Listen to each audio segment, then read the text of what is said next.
হ্যাঁ হৃদয়, এসো। You are great. তুমি অনেক বড়, এত বড় যে তোমাকে মাপার মতো শীতে এখন আবিষ্কার হয়নি। না হলে আমার বোন তোমার জন্য মরতে চায়, এখন অবশ্য মরেনি। প্লিজ যাও, কথা বলো। গো ইয়াং ম্যান, গো। এই তোমরা সবাই চলে এসো, চলে এসো। প্রিয়া,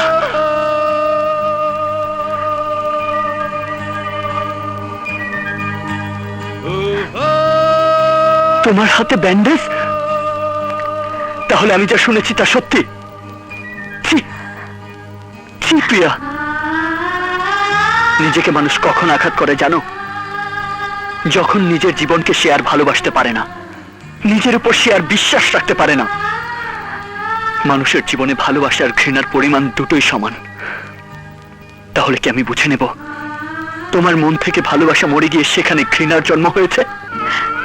না, তোমার মন থেকে ভালোবাসা সেদিনই মরবে যেদিন হৃদয় প্রিয়ার জীবন থেকে হারিয়ে যাবে।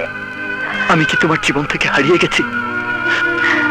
নিজেকে তুমি কেন জখম করেছো বলো? কেন নিজের শরীর থেকে রক্ত ঝরিয়েছো?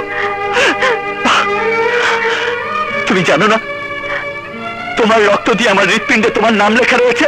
জানি, জানি বলি তো ভাইয়ার ইচ্ছা পূরণের জন্য এই কাজ আমি করেছি। ভাইয়াকে বুঝিয়ে দিয়েছি তোমাকে আপন করে পাবার জন্য আমি সব করতে পারি, সব। আমাকে পাবার জন্য তোমার আত্মহত্যা দিতে হবে? আমার উপর এই তোমার বিশ্বাস? আমি তোমাকে বলেছি না তোমার আমার মাঝখানে যদি পাথরের দেয়ালও থাকে তা আমি ভেঙে চুরমার করে দেব। ভাইয়ার মনটা পাথরের চেয়েও শক্ত, সহজে তা ভাঙা যাবে না।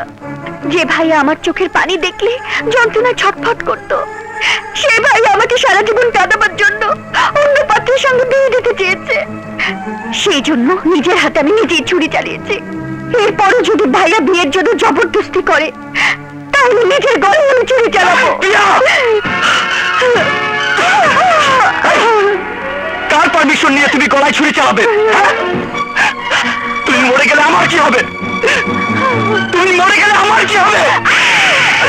তুমি মরে গেলে আমি কাকে নিয়ে বাঁচবো? তুমি মরে গেলে আমার কি হবে?